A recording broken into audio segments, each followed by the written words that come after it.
మంచిది. లేఖన భాగంలో నుంచి ఆదికాండము 26వ అధ్యాయము 13వ వచనం.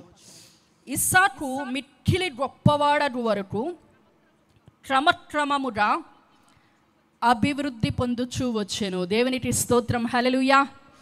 ఇస్సాకు మిక్కిలి గొప్పవాడగు వరకు క్రమక్రమముగా అభివృద్ధి పొందుచూ వచ్చాను. అందరూ ఒకసారి చెప్తారా?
ఇస్సాకు మిక్కిలి గొప్పవాడగు వరకు క్రమక్రమముగా అభివృద్ధి పొందుచూ వచ్చెను. ఈ వాక్యము దేవుడు మన జీవితంలో సఫలపరచునుగాక. గలతీలకు రాసిన పత్రిక 4వ అధ్యాయంలో మనం చూసినట్లయితే ఇస్సాకు వాగ్దాన సంతతిగా ఏర్పరచబడిన ప్రత్యేకించబడిన జనాంగంగా మనం చూస్తూ ఉంటాం. పౌలు గారు చాలా స్పష్టంగా రాశారు. ఏమనంటే వాగ్దాన సంతతి యొక్క ఇస్సాకులో నుంచి వచ్చిద్దని, ఇస్సాకు ద్వారా మాట్లాడిన ప్రతి మాట కూడా ఈ ఏర్పరచబడిన ప్రత్యేకించబడిన సంతతికి సాదృశ్యంగా ఉన్నట్లు, వారికి చెందినదిగా ఉండినట్లుగా పరిశుద్ధాత్ముడు బైబిల్ గ్రంథంలో అనేక పర్యాయాలు వ్రాయించడం మనం చూస్తూ ఉంటాం. ఈరోజు మీరు గనక ప్రభువు కొరకు ప్రత్యేకించబడిన గుంపైతే, ప్రభువు కొరకు ఏర్పరచబడిన వారైతే, లేదంటే ఆ యొక్క ప్రత్యేకమైన గుంపులో లేదంటే ఆ ఏర్పరచబడిన గుంపులో ప్రయాణించడానికి కలవడానికి మీరు ప్రయత్నం చేస్తున్న వారైతే గనక నిశ్చయముగా ఈ వాక్యము ఈ వాగ్దానము మీ కొరకే. మీరు అభివృద్ధి చెందే వరకు కూడా, మిక్కిలి గొప్పవాడయ్యే వరకు కూడా దేవుడు ఏం చేస్తాడంట? క్రమక్రమముగా అభివృద్ధి పరుస్తాడంట. దేవునికి స్తోత్రం. హల్లెలూయా. మీ పక్కన వాళ్ళకు ఒక్కసారి షేకండి ఇచ్చి చెప్పండి, దేవుడు నేను అభివృద్ధి పరుస్తాడని. వాళ్ళ చేతికి ఏమన్నా బంగారు పుంగరాలు ఉంటే వాటి జోలికి ఎలా మాటండి, వాళ్ళ చెయ్యి మాత్రమే పట్టుకోండి. చక్కగా చెప్పండి ధైర్యంగా, దేవుడు నేను అభివృద్ధి పరుస్తున్నాడని. చక్కగా చెప్పారు హుషారుగా. మళ్ళీసారి చెప్పండి నా తృప్తి కోసం, దేవుడు నేను అభివృద్ధి పరుస్తున్నాడని. ఏమండి, ఈ వాక్యాన్ని వింటుంటే చాలా హుషారు వస్తుంది. నిజమే, మన దేవుడు అభివృద్ధి పరిచే దేవుడు, ఆయన ఆశీర్వదించే దేవుడు. ఈ వాక్యాన్ని చెప్తున్నప్పుడు చదువుతున్నప్పుడు నిజంగానే చాలా బాగుంది కదా, మన దేవుడు అభివృద్ధి పరిచే దేవుడే అనిపిస్తుంది. ఆమెను అనాలనిపిస్తుంది, మనకు కూడా ఏకీభవించాలనిపిస్తుంది. కానీ నిజంగా ఈ ఏర్పరచబడిన గుంపు, దేవుని కొరకు ప్రత్యేకించబడిన ఈ తరము ఎవరైతే దేవుని కొరకు బ్రతుకుతున్నారో వాళ్ళు అభివృద్ధి చెందుతూ వస్తున్నారా? మిక్కిలి గొప్పవారు అవుతున్నారా? లేదంటే మిక్కిలి శ్రమల గుండా నడుస్తూ వస్తున్నారా? నిజంగానే మనం గమనిస్తున్నాం కదా, క్రైస్తవులమైన మనకి దేవుడు వాగ్దానాలు ఇచ్చాడు. మీరు మిక్కిలి గొప్పవారయ్యే వరకు క్రమక్రమముగా అభివృద్ధి చెందుతూ ఉంటారని. కానీ క్రైస్తవులమైన మన జీవితాల్లో అనేక మందిని గమనిస్తున్నప్పుడు మనకు అనిపిస్తూ ఉండిద్ది, ఏమండి నిజంగానే మిక్కిలి అభివృద్ధి చెందుతున్నారా క్రైస్తవులు? దేవుని బిడ్డలు మిక్కిలి అభివృద్ధి చెందుతున్నారా? లేదా మిక్కిలి శ్రమల గుండా నడుస్తున్నారా? మిక్కిలి శ్రమల గుండానే ప్రయాణిస్తున్నారా అని మనం చూస్తే ఏది వాస్తవము? అభివృద్ధిని చూడడం వాస్తవమా, లేదంటే శ్రమ పడుతున్నది వాస్తవమా అని మనకి తెలియపరచబడాలంటే ఇస్సాకు జీవితాన్ని మనం క్షుణ్ణంగా పరిశీలించినట్లయితే, ఒక్కొక్క మాటని మనం ధ్యానించినట్లయితే మనకి తేట తెల్లగా తెలియపరచబడిద్ది. ఒకవేళ ఈ ఏర్పరచబడిన గుంపులో ప్రత్యేకించబడిన వాగ్దాన సంతతిలో మనం ఉండాలంటే మనం ఏం చేయాలి? మనము శ్రమల గుండా నడుస్తున్నామా, లేదంటే దేవుడు అభివృద్ధిని కలగజేస్తాడు కదా ఆ అభివృద్ధి గుండా మనం నడుస్తున్నామా, లేదంటే ఆ అభివృద్ధి ప్రగతిలో మనం కూడా ప్రయాణం చేయాలంటే మనం ఏం చేయాలి అని మనం గమనించాలంటే, ఇస్సాకు జీవితాన్ని మనం చూస్తే ఇస్సాకుకి పట్ల దేవుడు ఒక వాగ్దానాన్ని కలిగి ఉన్నాడు, ఒక ఏర్పాటును కలిగి ఉన్నాడు, ఒక ప్రత్యేకించబడిన జనాంగంగా మనం చదువుకుంటున్నాం కదా. కానీ ఇస్సాకు పుట్టక ముందే, అతను ఇంకా జన్మించక ముందే అతనికి పోరాటాలు ప్రారంభమైపోయినట్లుగా మనం చూస్తున్నాం. ఇస్సాకు పుట్టక ముందే ఏర్పరచబడిన వాడే, వాగ్దానం పొందుకున్న వాడే, దేవుని చేత ప్రత్యేకించబడిన వాడే, వాగ్దానం ఉందా కరెక్టే. కానీ ఈ భూమి మీదకి రావడానికి అనేక సంవత్సరాలు ఎదురు చూస్తూ రావాల్సి వచ్చింది. అనేక సంవత్సరాలు వాగ్దానం కొరకు కనిపెడుతూ ఉండవలసి వచ్చింది. అనేక సంవత్సరాలు ప్రార్థన చేస్తూ ఉండవలసి వచ్చింది. ఎవరైతే వాగ్దానము పొందని వాడున్నాడో, ఎవరైతే దేవుని సంతోషపెట్టని వాడున్నాడో, ఎవరైతే ఏర్పాటులో లేనివాడున్నాడో, వాడు వాగ్దానము చేయబడిన ఈ ఇస్సాకు కన్నా ముందుగానే ఈ భూమి మీదకి రావడం జరిగింది. సరే, వాగ్దానం పొందుకున్నాను కదా, నా జీవితం ఎలా ఉండిద్దో చూద్దామంటే, ఇస్సాకు గారు పుట్టగానేనంట ఈ ముందొచ్చిన ఈ వ్యక్తి ఏం చేస్తున్నాడంట, ఇస్సాకుని పరిహసించడం ప్రారంభించాడంట. ఈ వాగ్దాన సంతతిని భూమి మీదకి తీసుకురావడానికి ప్రయత్నం చేస్తున్న ఈ యొక్క శారమ్మ గారిని కూడా ఈమె ఇస్సాకుకి జన్మనివ్వక ముందే అవమానాలు, నిందలు ఎదుర్కోవడం ప్రారంభమైపోయింది. చులకన చేయబడడం ప్రారంభమైపోయింది. ఎవరినైతే విలువలేని వారిగా ఇప్పటి వరకు ఆమె కళ్ళ ముందు కనపడుతున్నారో వాళ్ళే వచ్చి ఈమెని ఎగతాళి చేయడం, అవమానించడము, తక్కువ చేసి మాట్లాడడం మనం గమనిస్తూ ఉన్నాము. ఈమె చూస్తేనేమో అనేక వాగ్దానాలు కలిగి ఉన్నారు కదా, అనేక ఎక్కడ లేని వాగ్దానాలన్నీ వీళ్ళకే ఉన్నాయి. కానీ ఏమాత్రము సుఖము లేనట్లుగా మనం చూస్తున్నాం. పరిహాసమే, అవమానాలే, నిందలే కనిపిస్తున్నాయి. ఏమాత్రము సంతోషము లేదు. చాలామంది క్రైస్తవులు చెప్తుంటారు, దేవుడు నాకు వాగ్దానం చేశాడండి, కానీ ఆ వాగ్దాన ప్రతిఫలమే కనిపించట్లేదు. దేవుడు నాకు సంతానం ఇస్తానని వాగ్దానం చేశాడండి, కానీ డాక్టర్స్ డిక్లేర్ చేసేసారు ఏమనంటే నీకు ఇంకా పిల్లలు అనే వాళ్ళే పుట్టరని. దేవుడు నాకు ఒక సొంత గృహాన్ని ఇస్తానని వాగ్దానం చేశాడండి, కానీ ఈరోజు నా పరిస్థితి ఏంటో తెలుసా, ఈరోజు నా ఇంటెద్దు కూడా నేను కట్టుకోలేని పరిస్థితి. చాలామంది జీవితాల్లో వాగ్దానాలు కలిగి ఉన్నారు కానీ, వాగ్దానాలు పొందుకున్నారు కానీ, దేవుడు వాగ్దానం చేశాడు అభివృద్ధి పరుస్తానని, దేవుడు వాగ్దానం చేశాడు నీ జీవితంలో కార్యం చేస్తానని, దేవుడు మాట ఇచ్చాడు అద్భుతము చేస్తానని. కానండి శ్రమలేనండి, పరిహాసమే, నిందలే, అవమానమే అనుకుంటూ ఉంటాం కదా. ఇక్కడ ఇస్సాకు జీవితాన్ని మనం చూసినట్లయితే శారమ్మ ఏం చేస్తుందంటే అవమానపరచబడుతూ ఉంది, నిందించబడుతూ ఉంది. ఈరోజు క్రైస్తవులమైన మనకు మాత్రమే ఉన్న ఒకే ఒక్క లక్షణం ఏంటంటే, కంటికి కనపడేదాన్ని కాదండి మనం చూసేది, దేవుడిచ్చిన వాక్యాన్ని నమ్మేవాళ్ళం మనం. దేవునికి స్తోత్రం, హల్లెలూయా. దేవుని యొక్క మాటని నమ్మేవాళ్ళం. కంటి ముందు ఏం కనపడుతుందో దాన్ని చూస్తూ మనం ఏం చేస్తాం, దాన్ని నమ్మం మనం. దేవుడు నాకు మాట ఇచ్చాడు, ఆయన నిత్యముగా నెరవేర్చే దేవుడని నమ్ముతాం. దేవునికి స్తోత్రం, హల్లెలూయా. చాలాసార్లు ఏమనిపిస్తుంది అంటే, కొంతవరకు నమ్మగలమండి, కొంతవరకు విశ్వాసం ఉంచగలమండి. ఒకనొక ప్రాంతంలోనంట ఒక రాజుగారికి ఒక వాంఛ కలిగింది, ఒక ఆశ వచ్చింది. ఏంటి ఆ ఆశ అంటే, నా బొమ్మను చేసి, నా ప్రతిమను చేసి ఇక్కడ పెడదాం, అందరూ వచ్చి ఏం చేయాలంటే ఈ బొమ్మకి మొట్టాలి. ఎవరైతే ఈ బొమ్మకు మొట్టరో వాళ్ళకి ఏంటిద్దాం పనిష్మెంట్, ఏం శిక్ష వేద్దాం, తీసుకెళ్ళి బగబగా మండే అగ్నిగుండంలో పడేద్దాం. పాపం వీళ్ళు ప్రార్థన చేసుకుంటున్నారు, ఆ యొక్క శ్రమ మా దాకా రాకూడదు, ఆ శోధన మా దాకా రాకూడదు. అక్కడ వరకు బాగానే ఉంటుంది. వీళ్ళు ప్రార్థన చేసినా ఏమైంది, ఈ శోధన వేళ దాకా వచ్చేసింది. మొట్టాల్సిందే మీరు అంటే, మేము మా జీవము గల దేవునికి తప్ప ఎవ్వరికి మొట్టమన్నారు. దేవా స్తోత్రాలు, ఎట్లాగొట్ల శ్రమను జయించి, శోధన జయించి మేము నిలబెట్టావు దేవుని స్తోత్రం. ఇప్పుడైనా రాజుగారికి మంచి మనస్సు కలిగి ఆయన మనస్సు మార్చేసి, దేవుడు శోధన జయించాం కదా, నిలబడ్డాం కదా, రాజుగారు ఎదుటే నిలబడి చెప్పాం కదా, మేము మొత్తం నువ్వేం చేసుకుంటావు చేసుకో అని చెప్పాం కదా. రాజుగారికి దేవుడు మంచి మనస్సునిచ్చి, సర్లే ఈసారికి వదిలేస్తున్నానని వదిలేస్తే దేవుడు ఎంత అద్భుతం చేసినట్లు అనిపిస్తుందో మన జీవితంలో కదా.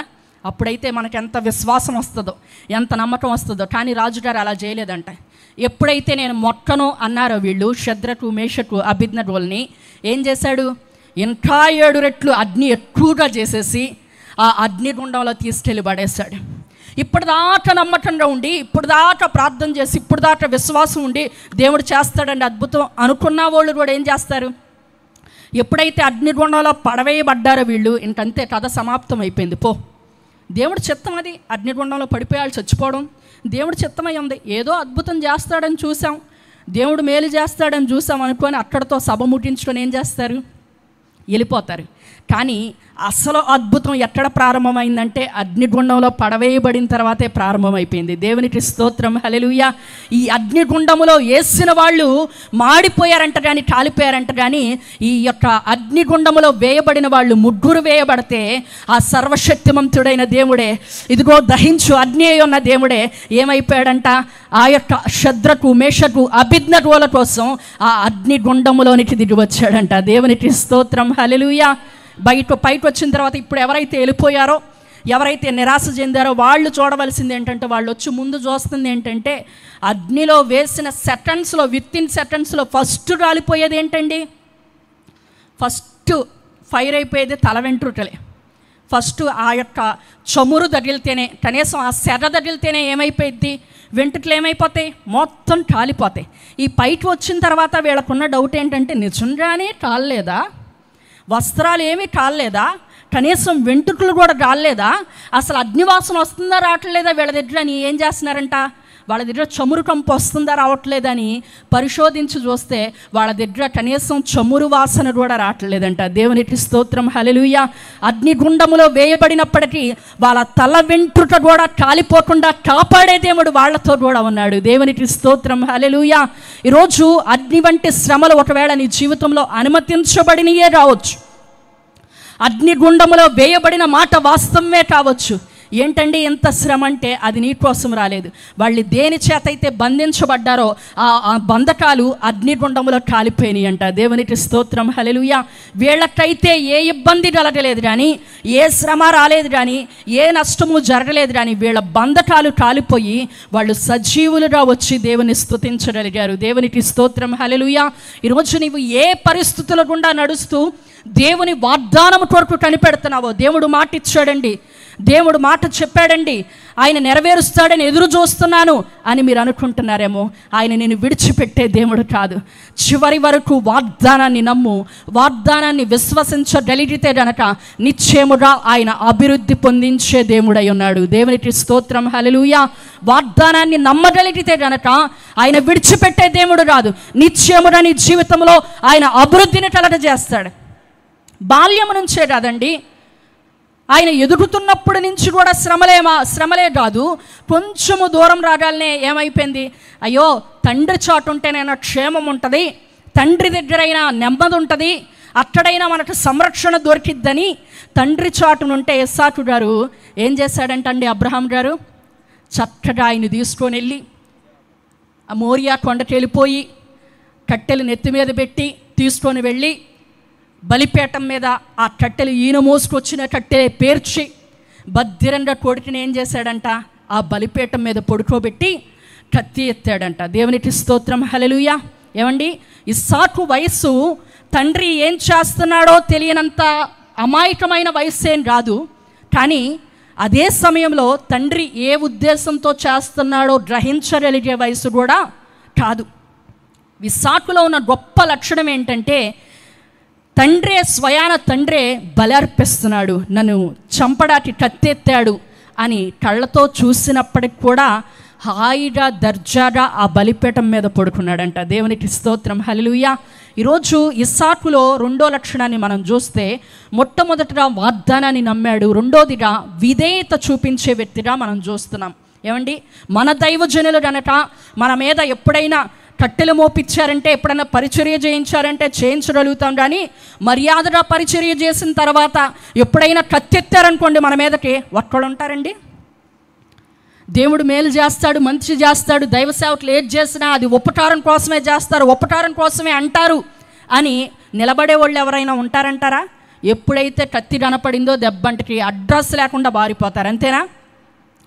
ఇస్సాకులో మనం చూడవలసింది ఏంటంటే విధేయత. అందరూ చెప్పండి, ఏంటి ఇస్సాకులో ఉన్న మంచి లక్షణం? విధేయత చూపించాడు. ఈరోజు కొన్నిసార్లు దైవ సేవకులు మనతో కఠినంగా మాట్లాడవచ్చు, కొన్నిసార్లు మన మీద కత్తి ఎత్తొచ్చు పరిచర్య చేసినప్పటికి కూడా. దేవుని యొక్క మాటకి మనం లోబడగలిగితే, దేవుని వాక్యం ఏమై ఉందండి, ఆయన వాక్కు ఖడ్గం వంటిది అయి ఉంది కదా. దైవజనులు కొన్నిసార్లు మనల్ని ఖండించడానికి ప్రయత్నం చేసినప్పటికీ మనం విధేయత చూపించగలిగితే దేవుడు నిశ్చయముగా మనల్ని అభివృద్ధి చెందిస్తాడు. దేవునికి స్తోత్రం, హల్లెలూయా. ఒకానొక రోజు దైవ సేవకులతో చిన్న పనుండి నేను ఒక పాస్టర్ గారి గృహానికి వెళ్ళాను. ఏదో నా టైం బాగోక నేను అదే సమయానికి వెళ్ళాను. పాస్టర్ గారి దగ్గరికి ఒక విశ్వాసి వచ్చి చాలా దీనంగా, చాలా మంచి మొహం పెట్టి ఆయన చెప్తున్న మాట ఏంటంటే, పాస్టర్ గారు, ప్రతి సోమవారం మీకు భోజనం పెడతాం కదా, భోజనం సిద్ధం చేసుకొని వస్తాం కదా, ఈ వారం కూడా మేము మీ కొరకు భోజనం సిద్ధపరచుకొచ్చాం, మీరు తినాలి అన్నారు. నా అదృష్టమో దురదృష్టమో వెళ్ళి నేను అదే రోజు అదే సమయానికి అక్కడ ఉన్నాను. అక్క, సరైన సమయానికి వచ్చారు మీరు. మేము పాస్టర్ గారికి ప్రతి సోమవారం చక్కగా భోజనం సిద్ధపరచుకొని తీసుకొస్తాం. ఏదో మాకు కలిగిందే, దైవ సేవకులకు పెట్టాలని ఆశ మాకు, దైవజనుడికి పెడతా ఉంటాం ప్రతి సోమవారం. మీరు కూడా ఈ సమయానికి వచ్చారు కాబట్టి మీరు కూడా తప్పకుండా తినాలక్క అన్నారు. అబ్బా, ఎంత దీన మనస్సు, ఎంత విధేయత, సేవకుడంటే ఎంత ప్రేమ. అసలు వాళ్ళు ఏం పెట్టినా కూడా చాలంటే ఏమీ లేదక్క, పచ్చడే చేసి తీసుకొచ్చామన్నారు. పచ్చడైనా సరే ఎంత ప్రేమ ఉంది కదా దైవజనుడి మీద. ఎవరండి ఈ రోజుల్లో ప్రతి సోమవారం తీసుకొచ్చి పెట్టేది, దైవ సేవకుడికి పెట్టాలని ఆశపడేది? ఎంత ఆశమ్మా నీకు, అసలు ఎంత చక్కగా భక్తి కనపరుస్తున్నావు, చేతులు కట్టుకొని మీరు భోజనం చెయ్యాలని ప్రాధేయపడుతున్నావు, ఎంత పని. దైవ సేవకుడితో పాటు నేను తిందామని కూర్చున్నాను. ఒక్క ముద్ద నోట్లో పెట్టానో లేదో నషాలానికి అంటేసింది కారం. పచ్చిమిరపకాయల పచ్చడి చేసేసిందేమో, కళ్ళంట నీళ్లు బడబడ ఎక్కడ లేని మరి అన్నీ గుర్తొచ్చేసేసి కళ్ళంట నీళ్లు బడబడ కారిపోతా ఉన్నాయి. మంచినీళ్ళు దాటినా, పంచదార తిన్నా, ఏం తిన్నా కూడా కంట్రోల్ అవ్వట్లేదు. దేవుని స్తోత్రము, మీ అన్నానికి మీకు ఓ నమస్కారం అని చెప్పి అక్కడి నుంచి చాలా ఇబ్బంది పడతానే వచ్చాను. వచ్చిన తర్వాత పాస్టర్ గారు చెప్తున్న మంచి కబురు ఏంటంటే, చావు కబురు చల్లగా చెప్తారంటారు కదా, అదేదో హింట్ అక్కడే ఎత్తే నా ప్రయత్నం నేను చేసి బయటకు వచ్చేసేదాన్ని కదా. పాస్టర్ గారు చెప్తున్నారు, సిస్టర్ గారు మీకు ఒక కాన్సెప్ట్ అర్థం కాలేదు. నేను నిన్న ఆదివారం గట్టిగా వాక్యాన్ని చెప్పాను, కాస్త కొంచెం ఖండించాను. మీరు ఎట్లా చేస్తే కుదరదో, అక్కడికి ఇటు వెళ్ళకూడదు, దేవుని సన్నిధిలో నిలబడాలి అని కొంచెం గట్టిగా వాక్యం చెప్పాను. నా వాక్యం మంచిగా ఉందనుకోండి, ఆ మంచి మాంసం కూర వండి భోజనం పెట్టిద్ది. లేదు నేను కత్తి వాడాననుకోండి, ఆ రోజు కత్తి ఎత్తాననుకోండి మా వాళ్ళ మీద, కొంచెం కఠినమైన మాటలో కఠినంగా వాక్యాన్ని బోధించాననుకోండి, మంచిగా నా మాట ఎంత మంటెత్తిందో వాళ్ళకి తెలియడం కోసం పచ్చిమిరపకాయల పచ్చడి చేసి తీసుకొస్తారు సిస్టర్ గారు. అదే సమయానికి మీరు వచ్చారు, మీరు కూడా బుట్టయిపోయారు అని చెప్పారు. ఈరోజు ఎలా ఉన్నారంటే, దేవుని బిడ్డలో దైవజనుడు ఒక మాట అంటే లోబడే పరిస్థితి కనపడట్ల. కానీ నీ జీవితంలో అభివృద్ధిని చూడాలంటే విధేయత నీకు ఎంతైనా అవసరమై ఉన్నది. దేవునికి స్తోత్రం, హల్లెలూయా. ఏమండి, చిన్ననాటి నుంచి పోరాటమే, శ్రమలే, మరి సమర్పణలోకి వచ్చాడు, విధేయత నేర్చుకున్నాడు. కొద్దిగా వయస్సు రాగానే ఏమైపోయిందంటే, తన తల్లిని తర్వాత తన తండ్రిని ఇద్దరిని కోల్పోయాడు. ఇద్దరిని కోల్పోయిన ఇస్సాకు దగ్గరికి ఎవరు వచ్చారంటే, ఫిలిష్తీయులు వచ్చారంట. ఫిలిష్తీయులు వచ్చి అబ్రహాము గారు తవ్విన బావులన్నీ కూడా మంటితో పూడ్చిపెట్టేశారంట. ఇప్పుడు ఇస్సాకు చేస్తున్న ఒక మంచి పని ఏంటంటే, సరే నాన్నగారు తవ్విన బావులు పూడ్చేశారు కదా, అయితే నా పేరు మీద ఇంకో 2 బావులు తవ్వుదాం అనుకోలేదు. ఏం చేస్తున్నాడు, అబ్రహాము ఏ బావులైతే తవ్వించాడో, ఏ బావులైతే ఫిలిష్తీయులు మనుతో పూడ్చివేశారో అదే బావులను తిరిగి తవ్వించాడంట. దేవునికి స్తోత్రం, హల్లెలూయా. అంత మాత్రమే కాదు, మరి నేను కదా తవ్వించాను, ఇస్సాకు మరలా తిరిగి తవ్వించిన బావులు అని పేరు పెడదాం వీటికి అనుకోలేదండి. అబ్రహాము గారు వాటికి ఏ పేర్లైతే పెట్టాడో అదే పేర్లు మరలా తిరిగి పెడుతున్నాడంట. ఇక్కడ దీని ద్వారా మనం నేర్చుకోవాల్సిన విషయం ఏంటంటే, నేను అని చూపించే అవకాశం వచ్చినప్పటికి కూడా ఏం చేయాలి, మన తండ్రినే చూపించగలగాలి. దేవునికి స్తోత్రం, హల్లెలూయా. నేను అని చూపించుకొని నా గురించి పొగడుకొని నా గురించి చెప్పే అవకాశం వచ్చినా కూడా ఏం చేయాలి, ఈ ఇల్లు ఎవరు కట్టారనుకుంటున్నారు, మా అబ్బాయి కష్టార్జితం, ఎంత కష్టపడి కట్టాడనుకుంటున్నారు, ఇలాంటిది అది చెప్పాల్సింది. ఈరోజు నేను ఉన్నానంటే అది దేవుడి కృపే. ఈరోజు దేవుడు ఈ యొక్క గృహాన్ని నేను తీసుకోగలిగానంటే అది దేవుడి కృపే. ఏం చేయాలి? ప్రతి విషయంలో కూడా ఎవరిని చూపించాలండి? మన పరమ తండ్రిని చూపించాలి. బైబిల్లో ఒక రాజుగారు ఉన్నారు, మంచివాడే పాపం రాజుగారు. ఏదో పక్క దేశం వాళ్ళు వచ్చారు, బబులోని దేశం వాళ్ళు. ఆ బబులోని దేశం వాళ్ళు వస్తే గొప్పగా ఏదో చూపించాలనుకున్నాడు. తనకు కలిగిన బంగారం, తనకు కలిగిన వెండి, తనకు కలిగిన ఆయుధాలు అన్నీ చూపించాలనుకొని వాటన్నిటినీ ఆ బబులోని దేశం వాళ్ళకు చూపించాడు. ఆ వాక్యాన్ని, హిజ్కియా గురించి మనం చదువుతుంటే ఆ వాక్యాన్ని చదివినప్పుడు ఆయన చేసిన దాంట్లో తప్పేముంది? ఏదో జస్ట్ అలా చూపించాడు అంతే కదా. దానికి దేవుడు ఏం చేస్తాడంటే, నీ సంతతి వారు బబులోని దేశంలో బానిసలుగా ఉంటారు, వాళ్ళు నపుంసకులుగా చేయబడతారని శపిస్తాడు. నాకు ఆ వాక్యాన్ని చదివినప్పుడు చాలాసార్లు అర్థం కాల. అదేంటి, ఎంత మంచివాడు కదా రాజు, ఏం చేశాడు, ఏం తప్పు చేశాడు అంటే అక్కడ దేవుణ్ణి మహిమపరచలేదు. అన్యుడైన అన్య దేశస్తులు వస్తే ఈరోజు నేనున్నానంటే అది దేవుని కృపేనండి, ఈరోజు నేను ఇది కలిగి ఉన్నానంటే అది దేవుని దైవాలనేనండి అని దేవుణ్ణి చూపించకుండా, పరమ తండ్రిని చూపించకుండా ఈయన టాలెంట్ అంతా ప్రదర్శించడం ప్రారంభించాడు. ఈయన ఎంత ధనం కలిగి ఉన్నాడు, ఈయన ఎంత బలం కలిగి ఉన్నాడు, ఈయన ఎంత బంగారం కలిగి ఉన్నాడని అంతా చేసిన, సమస్తం చేసిన దేవుణ్ణి మర్చిపోయాడు, దేవుణ్ణి విడిచిపెట్టేశాడు. తన బలాన్ని, తన ధనాన్ని శత్రు దేశం ముందు, శత్రు రాజుల ముందు ఏం చేస్తున్నాడు? తెలియపరుస్తున్నాడు. దేవుని బిడ్డలమైన మనం కూడా అనేక పర్యాయాలు ఏం చేస్తామంటే, దేవుని గురించి చాలా తెలిసిన మనమే కొన్నిసార్లు దేవుని మహిమపరచడంలో, దేవుని తండ్రిని చూపించడంలో విఫలం చెందుతూ ఉంటాం. నేను అంటాం. పరలోక రాజ్యంలోనంట యేసు ప్రభు వారి సింహాసనంతో పాటు 24 పెద్దలు ఉన్నారంట. ఆ 24 పెద్దలకు కూడా 24 సింహాసనాలు ఉన్నాయి. ఆ 24 సింహాసనాల మీద ఉన్న పెద్దలందరికీ కూడా 24 కిరీటాలు వారి తల మీద, శిరస్సు మీద ఉంచబడడం జరిగింది. కానీ మహామహిమతో నిండిన దేవుడు ఎప్పుడైతే ఆ సింహాసనాసీనుడయ్యాడో ఈ 24 పెద్దలు కూడా ఏం చేస్తున్నారంటే వారి సింహాసనం మీద నుంచి లేచి నిలబడి వారి యొక్క తల మీద ఉన్న కిరీటాలు ఆయన ఎదుట పెట్టి సాష్టాంగపడి నమస్కారం చేసి ఆయన మహిమపరచడం ప్రారంభించారంట. దేవునికి స్తోత్రం, హల్లెలూయా. ఈరోజు మనం అభివృద్ధి పొందాలంటే, ఆశీర్వదించబడాలంటే మొట్టమొదటగా ఏం చేయాలండి? వాగ్దానాన్ని నమ్మాలి. రెండోది విధేయత చూపించాలి. దేవుని మాటకి, దేవుని వాక్యానికి విధేయత చూపించాలి. మూడోది మనల్ని మనం చూపించుకునే అవకాశం వచ్చినా కూడా ఏం చేయాలి? మన తండ్రిని మహిమపరచాలి. అభివృద్ధి చెందాలంటే, ఆశీర్వదించబడాలంటే ప్రతి పరిస్థితిలో కూడా దేవుని గణపరిచే వారిగా ఉండాలి. ఇటీవల ప్రాంతానికి వాక్యానికి ప్రకటించడానికి వెళ్తే ఒక తల్లిగారు ఏం చేశారంటే మందిరానికి స్థలం ఇచ్చారు. పాపం సేవలో సహకరించిద్దంట, మొట్టమొదటి విశ్వాస ఆవిడే. కానీ మందిరంలో ఒక ఫ్యాన్ ఇచ్చింది ఆవిడ. మందిరంలో ఫ్యాన్ ఇచ్చి ఏం చేస్తుందంటే, పాస్టర్ గారికి స్ట్రిక్ట్ ఆర్డర్ అంట. ఏమని? పాస్టర్ గారు, ఆ ఫ్యాను నీ తల మీదే ఉండాలి, ఆ ఫ్యాన్ మాత్రం నువ్వు పొరపాటున వేయకూడదని. ఇది ఎక్కడ కండిషన్ అమ్మా? ఫ్యాన్ ఇచ్చావు బాగానే ఉంది, పోనీ నా దగ్గరే ఉండాలి, సేవకుడే వాడుకోవాలని ఆశపడ్డావు బాగానే ఉంది, దాన్ని వేయకూడదంటే ఎలాగా అని అంటే, వేయకూడదు పాస్టర్ గారు, ఒకవేళ మీరు ఫ్యాన్ వేసారనుకో అది తిరిగితే మా మనవాళ్ళ పేర్లు అన్ని రెక్కల మీద రాయించాను కదా, ఆ పేర్లన్నీ కనపడవు కాబట్టి మీరు ఫ్యాన్ మాత్రం వేయకూడదు అని చెప్పిందంట. ఏం చేస్తున్నారండి? దేవుని కొరకు ఏమిస్తున్నామో, ఎంత పరిచర్య చేస్తున్నామో, ఎలా భక్తి చేస్తున్నామో ఇతరులకు తెలియపరచాలనుకుంటాం. కానీ ఇస్సాకు చూస్తే అబ్రహాము ఏదైతే బావులు పూడ్చిపెట్టేశారో, అబ్రహాము తవ్వించిన బావులని, ఆ బావులనే మరలా తిరిగి తవ్వించి అబ్రహాము ఏ పేరైతే పెట్టాడో అదే నామకరణం వాటిని చేశాడంట. దేవునికి స్తోత్రం, హల్లెలూయా. ఈరోజు దీనివల్ల ఆ శత్రువులకు ఒక సవాలు ఏంటంటే, తండ్రి లేకపోయినా ఇదిగో పరమ తండ్రి నాతో కూడా ఉన్నాడు కాబట్టి మీరు దరిదాపుల్లో కూడా రావడానికి వీల్లేదని శత్రువుకి ఒక సవాలు విసిరినట్లుగా మనం చూస్తున్నాం. ఈరోజు దేవుని యొక్క ఆశీర్వాదాన్ని మనం చూడాలంటే, దేవుని యొక్క అభివృద్ధిని మనం చూడాలంటే ఏం చేయాలండి?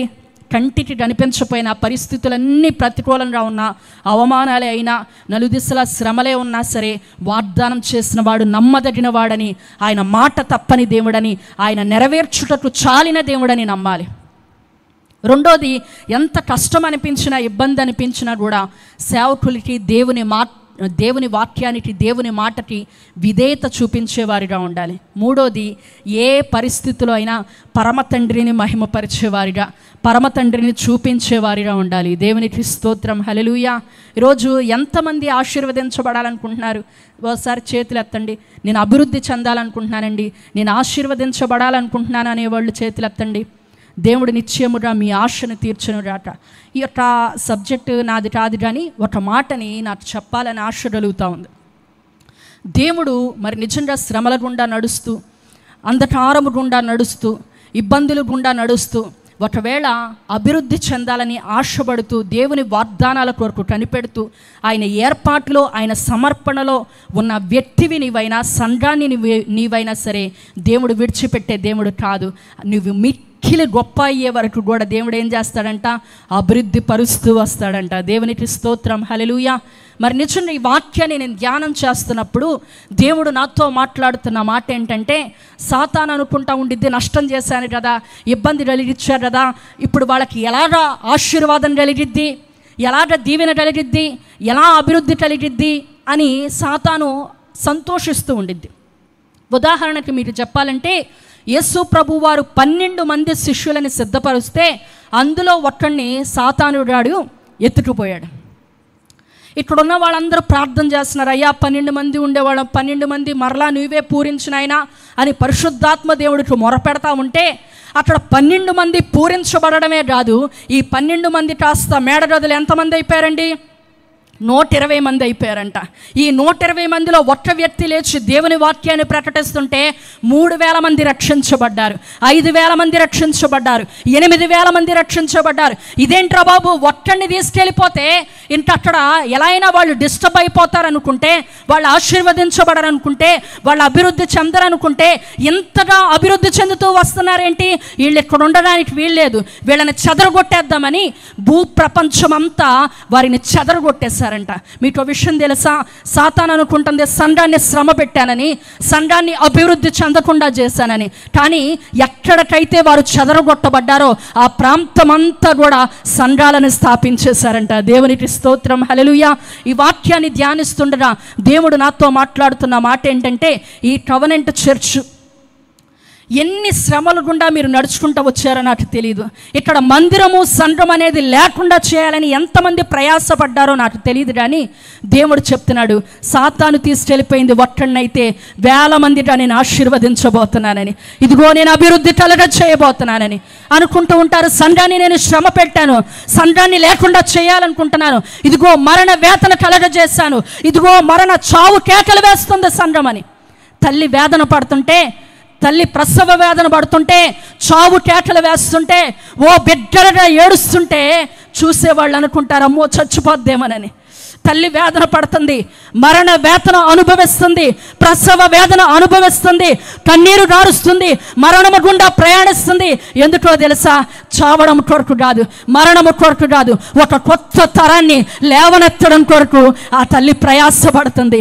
ఈరోజు దేవుడు ఈ దీవెన పండుగల ద్వారా మీతో మాట్లాడుతున్న మాట ఏంటంటే, సంఘాన్ని అణచివేయాలని, ఇప్పటికే అనేక రకాలుగా ఇక్కడ సంఘము లేకుండా చేయాలని దుష్టుడు ప్రయత్నాలు చేసినప్పటికీ, కొన్ని నష్టాలు కలుగజేసినప్పటికీ, కొన్ని శ్రమలు అనుమతించినప్పటికీ, దేవుడు చేస్తున్న వాగ్దానం ఏంటంటే, ఇదిగో మిక్కిలి గొప్ప అయ్యే వరకు కూడా నేను అభివృద్ధి చెందించబోతున్నాను, నేను అభివృద్ధి చేస్తూనే ఉంటానని. దేవునికి స్తోత్రం, హల్లెలూయా. ఏమండి, ఇలా శ్రమ పడుతున్న ఇస్సాకు జీవితాన్ని మనం చూస్తే, అవమానాల గుండా, నిందల గుండా, ఒంటరితనం గుండా, అనేక శ్రమల గుండా నడుచుకుంటూ వస్తున్న ఇస్సాకు జీవితాన్ని మనం చూస్తే, ఆఖరికి అతని జీవితంలో భయంకరమైన కరువు వచ్చిందంట. అతను నివసిస్తున్న ప్రాంతంలో భయంకరమైన కరువు వచ్చిందంట. పక్క ప్రాంతంలో చూస్తేనేమో ధాన్యం ఉంది, దేవుడు చెప్తున్నాడు నువ్వు ఇక్కడే ఉండాలని. అయినప్పటికీ దేవుడు మాటకి లోబడి ఇస్సాకు విత్తనాలు విత్తి 100 పంటను కోసాడంట. చప్పట్లు కొట్టి దేవుని నామాన్ని మహింపరుద్దామా? హల్లెలూయా. ఏమండి, ఒక్క విత్తనం కూడా నష్టపోకుండా ఎవరైనా కూడా 100 పంటను కోయగలరా? కానీ మన దేవుడు అభివృద్ధి పరిస్తే ఆ ఆశీర్వాదం, ఆ అభివృద్ధి అట్టి రీతిగా ఉండిద్ది. ఈరోజు అనుకుంటుంది సాతాను, నేను అనేక శ్రమల గుండా నడిపించాను కదా, వధువు సంఘాన్ని కలవరపరిచేస్తున్నాను, ఇబ్బందుల గుండా నడిపిస్తున్నాను, ఇదిగో చావు దెబ్బ కొట్టానని. ఇవో కొత్త తరాన్ని దేవుడు లేపబోతున్నాడు. దేవుడిచ్చిన వాగ్దానం ఏంటో తెలుసా? ఈ కడపట్టి మందిరపు మహిమ మునుపట్టి మందిరపు మహిమ కంటే అధికమవునని. ఒక దేవుడు బలమైన మహిమతో ఈ సంఘాన్ని నింపి అభివృద్ధి కలగ చేయబోతున్నాడు. దేవుని వాక్యము కొరకు, దేవుని వాగ్దాన నెరవేర్పు కొరకు ఒక ఏర్పాటు చేయబడిన గుంపులో ఉండి ఒక ప్రత్యేకించబడిన వ్యక్తిగానే ఉన్నట్లయితే దేవుడు ఈ మొట్టమొదటి రోజు మాట్లాడుతున్న మాట, నేను నిన్ను అభివృద్ధి పరచబోతున్నాను, నేను నిన్ను అభివృద్ధి పదములోనికి నడిపించబోతున్నానని.